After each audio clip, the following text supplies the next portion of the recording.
នេះជាសត្វអនាថាបងប្អូនដែលគ្នាត្រូវបានឡានប៉ះបងប្អូនហើយបន្ទាប់មកក៏ຕົករយៈពេល4-5ថ្ងៃដោយសារតាគ្នាជាសត្វអនាថាអត់មានម្ចាស់ចឹងទៅធ្វើឲ្យជើងគ្នាវិវត្តទៅរលួយបងប្អូន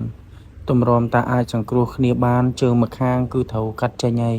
ដំបូងគិតថាអត់មានសង្ឃឹមផងដោយសារតាប៉ះពាល់ច្រើនណាបងប្អូនប៉ុន្តែបន្ទាប់ពីទទួលបានការព្យាបាលលទ្ធផលដែលព្យាបាលបន្តនឹងមកឃើញថាល្អច្រើនពីមួយថ្ងៃទៅមួយថ្ងៃអាការៈរបស់គ្នាកាន់តែល្អប្រសើរ